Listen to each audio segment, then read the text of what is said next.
Hello viewers, welcome to Senior College Mathematics. In this series of teachings, I want to talk about college/foundational statistics. Lesson 2, measures of central tendency for ungrouped data.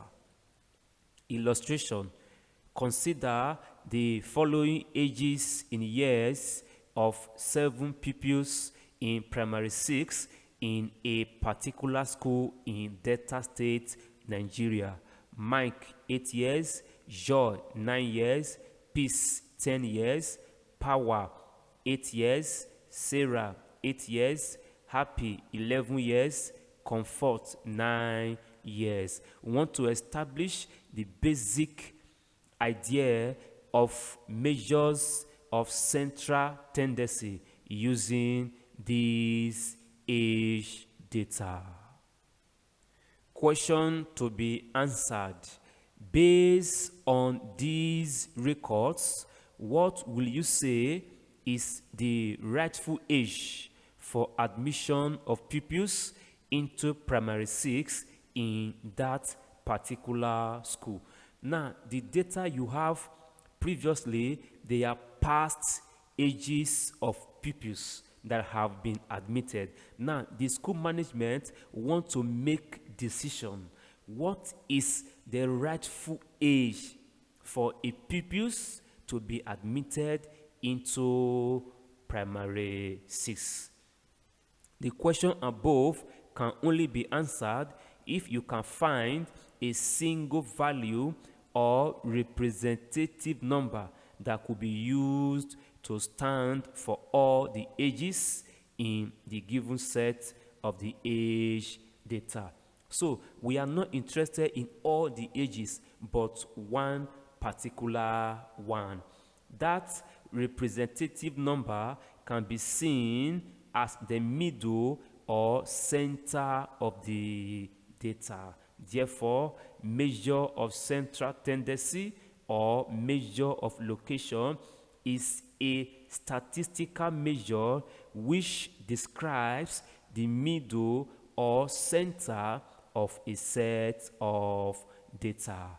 The commonest measures of central tendency are arithmetic mean, simply the mean. You have the median and the mode. So we are going to examine these measures of central tendency. The first one on the list is the arithmetic mean, also known as average. The arithmetic mean is the most important measure of central tendency. It gives a picture of the central tendency simply because it makes use of all the members of the data set. All of them. Suppose the members of the set are represented by S1, S2, that is S sub 1, S sub 2, S subscript 3, S sub n. So if we are to consider the age data above, we are assuming the first one as S sub 1, S sub 2, and so on. If you have this in mind, the mean, usually denoted by S bar, is defined as mean S bar equal to addition of all the members divided by the number of times the members appear. So you add all, divide by number of times. In the symbol of statistics, you use summation. So you have summation I equal to 1 to n of Si. So you have 1 over n. That means divide by n. What this means is that when I equal to 1 in Si, you have S1. When I equal to 2, you have S sub 2, and so on. Simply written as summation S over n. So all the members, you add them together and you divide that sum by the number of occurrence. Examples. Find the mean of each of the following sets of numbers. Number one, you have this set. This is the formula for the mean. So we are assuming that what you have here, they are the s. S sub 1, S sub 2, S sub 3, and so on. To get the mean, you simply add all of them. How many are they? 7. The addition is 63 divided by 7, you have 9. These are the age data used in the illustration above. So the management of that school now know that age 9 is most appropriate for admission of pupils into primary 6. You have age 8, age 9, age 10, and 11. By this measure of central tendency, the school management are to admit pupils that are 9 years. Although they can admit the one below and above, but from the past record, age 9 is the most rightful age for that particular school. Example 2, you have this set of data. You have to find the mean. The mean is simply addition of all of them. How many data points do you have? They are 6. So this is the sum, 7.32 divided by 6, and you have 1.22.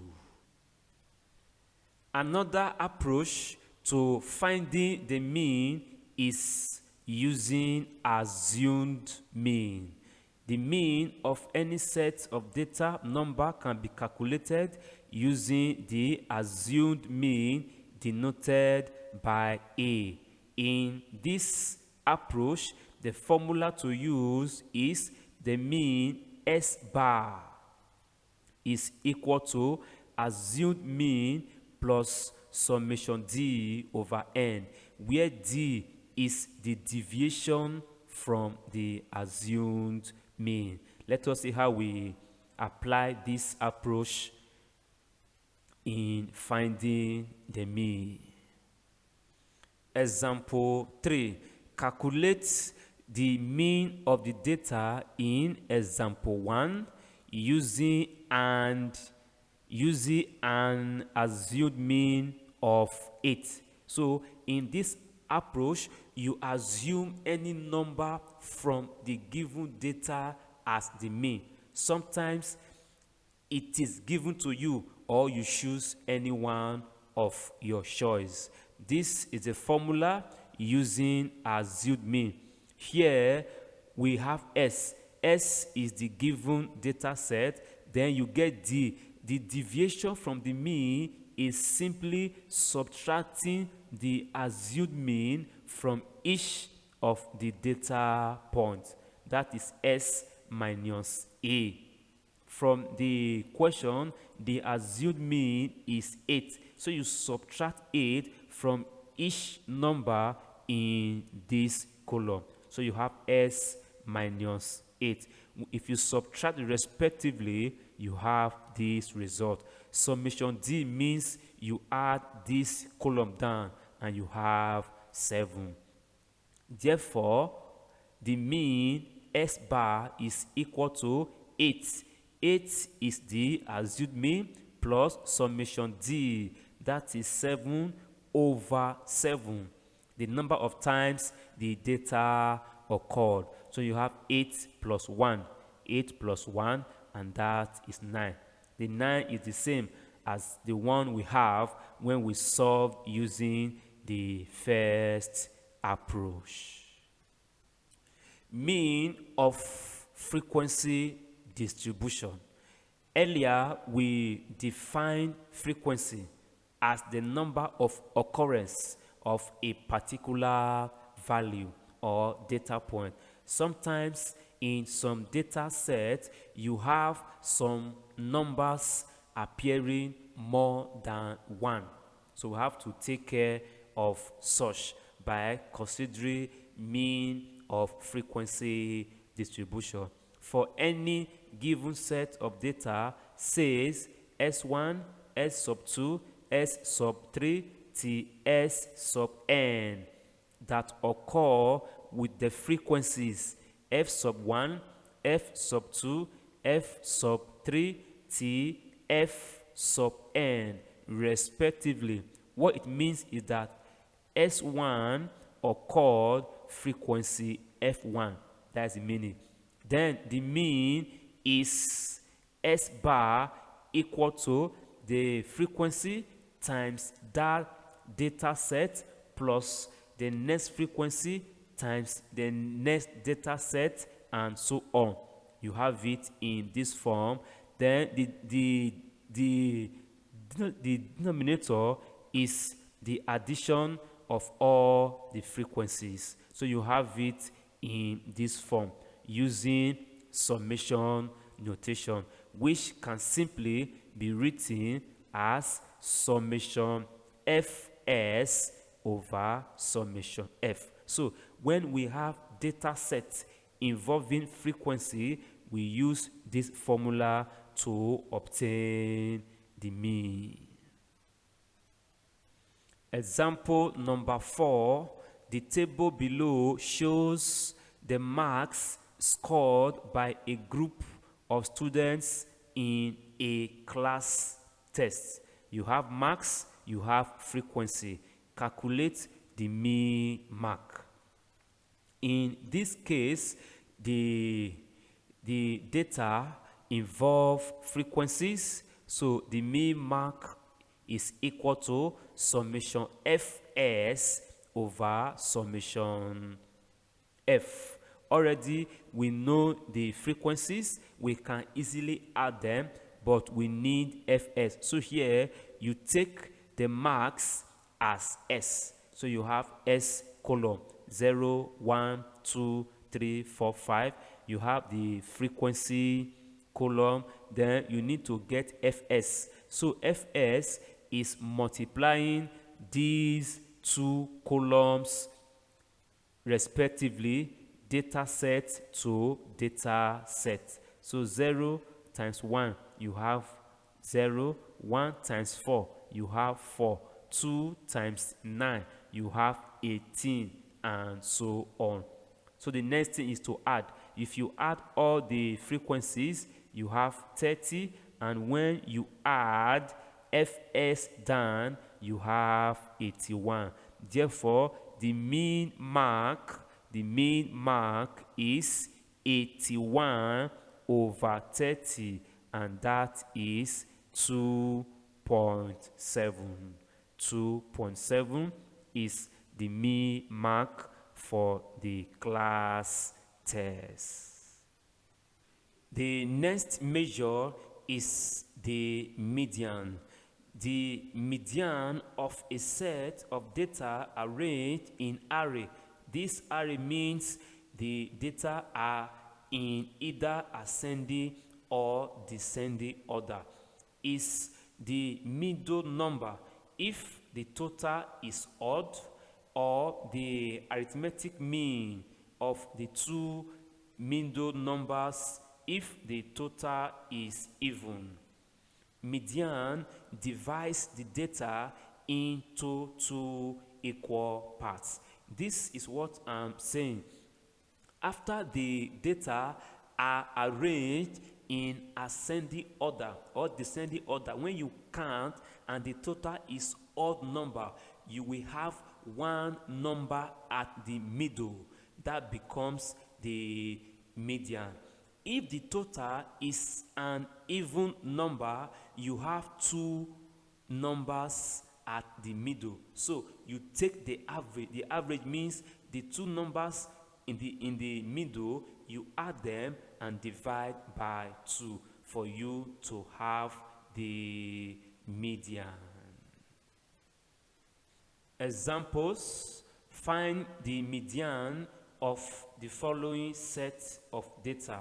Example 5, you have this set. First thing you must do is to rearrange the data in any order of your choice. Here I'm using ascending order. You can see it here. Then you count. You have 1, 2, 3, 4, 5, 6. The total is even. For that, you have two numbers at the middle. The median becomes the sum of the two numbers divided by 2, and you have 12.5. Example 6, you have this set of data. Let's take the ascending order arrangement. Now you have 2.2.2 point. So you have to consider the first digit after the point for you to rearrange them in ascending order. You have 2.3 followed by 2.5 followed by 2.6 followed by 2.7 followed by 2.9. You have the ascending order arrangement. If you count, the total is odd.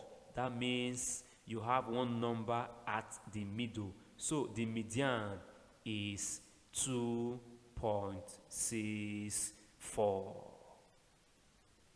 The first approach is when you have ungrouped data. Now we have median when the data involve frequencies. To get the median for frequency data, we apply the idea of odd and even numbers to get the median class or column. So before you do anything, you need to get the median class or column among other classes or columns. Now, summation F is another important term for us to know, which is summation of frequency. The two ways of getting our median class or column are: median class or column is equal to summation F over 2. If summation F is even, you divide it by 2 to get the median class. The second approach is summation F plus 1 divided by 2 if summation F is odd. So if the summation of the frequencies, you have odd total, you add 1 to it, then you divide by 2 for you to get the median class. After we have gotten our median class, then keep adding the frequency of the given data till we get to the class or column where our number falls. That position is our median. Let us take examples to explain this better. Examples number 7. The table below shows the age distribution of a group of children. Find the median age. You have the age in years, then frequency. For you to get the median age, what you must do first is to add all the frequency. That is summation F equal to 2 plus 1 plus 2 plus 4 plus 3 plus 6 plus 2. You have 20. You need to note that 20 is an even number. So the next thing is to get the median class. The median class, when you have even total, is summation of frequencies divided by 2. That is 20 divide by 2, you have the 10th class. After this, you keep on adding the frequency till you get to the 10th class. So you take the first two frequencies, 2 plus 3. 2 plus 1, you have 3. 3 is not up to 10. The next frequency, 2, you add it to 3, you have 5. Now you've considered these 3. 5 is not up to 10. The next frequency, 4, you add it to 5, you have 9. So you extend it to 4. 9 is not up to 10. So you add the next frequency, 3 to 9, and you have 12. So you extend it to this place. Now you see that the median class is 10. After the addition of 1, 2, 3, 4, 5, the first 5 frequencies you have here to be 12. And 10 is contained in 12. Either you have the median class exactly or you have a number above it. 10 is contained in 12. And the age corresponding to this frequency where you have the median class is 8. The 10th class falls here where you have 12. The 10th class age is 8. So median age is equal to 8. It is as simple as it is. Example 8. The table below shows the age of 43 SS3 students in a certain secondary school. Find the median age. You have the table showing the data, ages of students, then the number of students in a particular age. What this table means is that 5 students are age 12. Then 12 students age 13 respectively. 10 students age 14. That is the meaning. In other words, 12 appeared 5 times. 13 appeared 12 times. 14 appeared 10 times, and so on. To get the median age, you need to get the median class. To get the median class, you need summation of frequencies, which is 43. This is an odd number. To get the median class, you add 1 to the summation of frequency, you divide by 2, and that is the 22nd class. Next thing is adding frequency till we get to the 22nd class. You take the first 2 frequencies, 5 plus 12, you have 17. It is not up to 22. That is the first 2. You have to add the third one to 17. You have 27. And 22 is contained in 27. So the median class is here, and the age for that class is 14. Therefore, the median age is 14 years. The last measure in this series is the mode. The mode is the value that occur most frequently in a set of data. In other words, it is the value which had the highest frequency in the set of data. The mode may not exist, or it may not be unique when we have more than one mode. For example, 2 or 3 data sets appearing equal number of times. The mode may not be unique in this case. Examples number 9. Find the mode of the following set of data. You have the data. You simply look at them and observe the one that has the highest frequency, the one that occurs most frequently, that is 8. Therefore, the mode is equal to 8.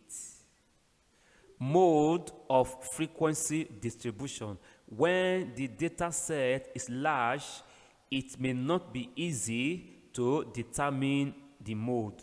In such cases, the easiest way is to determine the mode.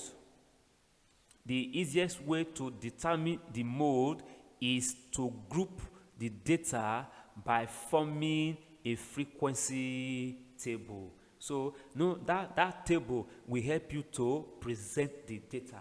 So after presentation, you can easily get the mode. So if you don't have table, you have to prepare a table to enable you organize and present the data before you get the mode. Example 10.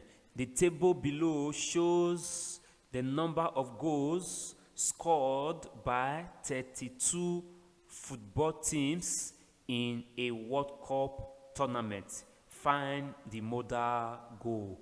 You have the table, number of goals, number of teams. From this table, 4 teams scored 1 goal each. Then here, 1 team scored 2 goals. 8 teams scored 3 goals, and so on. From this table, you will see that goal number 3 was scored most frequently. For that reason, the modal goal is equal to 3. It is as simple as it is. End of lesson 2. Thanks for watching and learning. Don't forget, watch out for more from the voice of Peter Kos. Lastly, if you are not saved, your life is in crisis. To be saved, all you need to do is to give your life to the Lord Jesus Christ and confess Him as your Lord and personal Savior.